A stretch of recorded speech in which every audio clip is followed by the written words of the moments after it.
So this is my review for the Alcatel Pulse Mix, and I have some mixed opinions on this device because it's Alcatel. It's not the worst, but it's also not the best phone.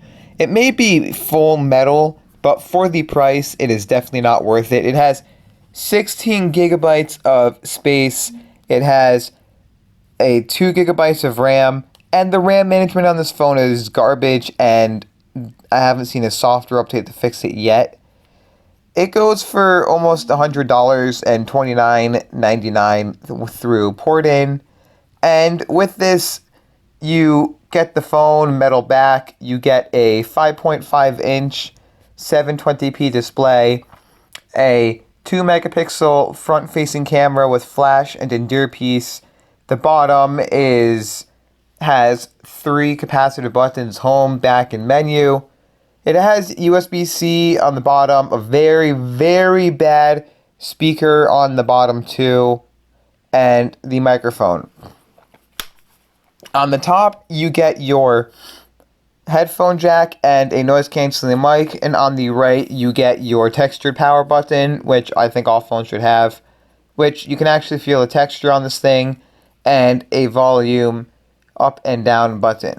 Now, you can also take off the back of this device to add what they call a snapback cover, which is basically connects through certain pins on it, and you literally snap it onto the device, and it can act either as a speaker, which I have here thanks to Alcatel actually sending something out to me.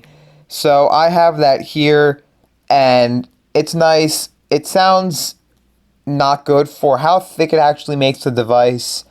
They could have at least added more bass. It only has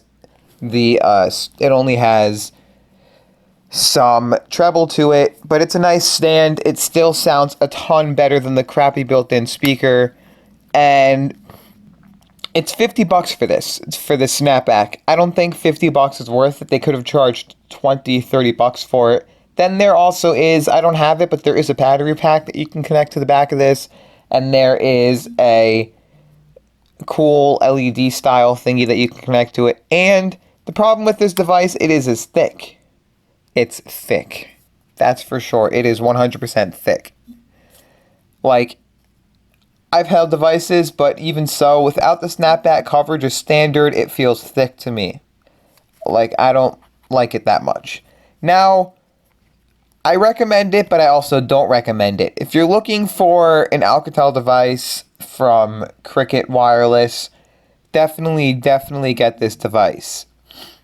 But if you're just looking for a decent phone that will work well, then I recommend getting other phones. There are some ZTE devices that you can afford on the network. There are also some other decent devices. There are some Alcatel devices that are better than this one, but if you're looking for that cool snapback cover style design, then get this. But also, if you're not looking for that snapback style, then don't get this. Like, the camera's only 8 megapixel. Why would you ever go with something that's 8 megapixel? They also only give you 9 gigabytes of internal space out of 16 for you to use for yourself after the software and everything has been downloaded and installed. There is only 9 gigabytes worth of space on this device.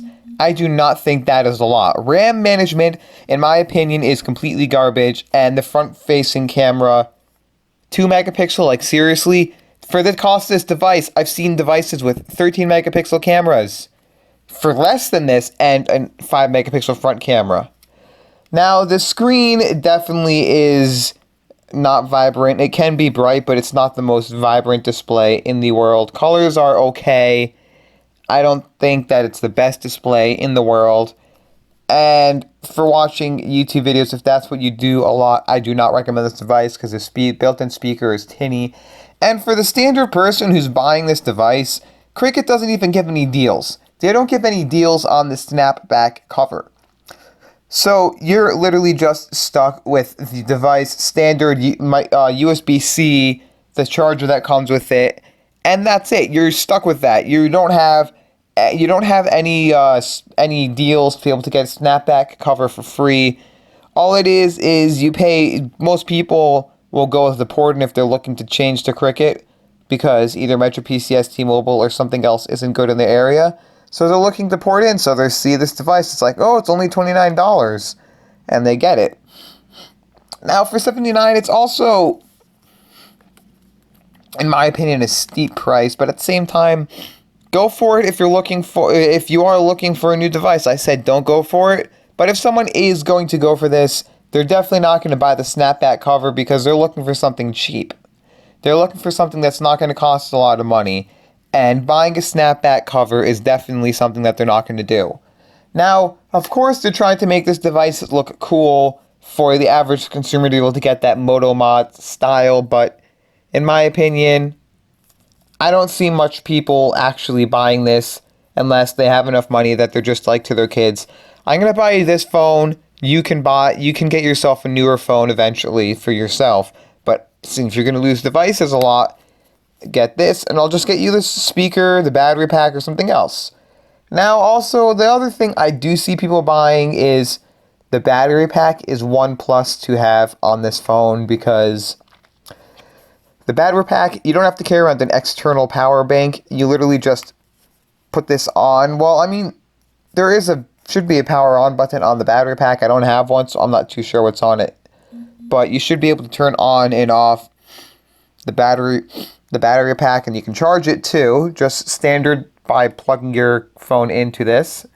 So that's nice, but other than that, I don't see any other mods being bought for this unless you're buying it for your kid who loses devices all the time and you want something cheap for them. So you buy this and you just get them the speaker because they need a speaker. But other than that, you can literally get, I've used $25 speakers, Bluetooth speakers that have a 10-hour battery life and waterproof too, like more splash resistant.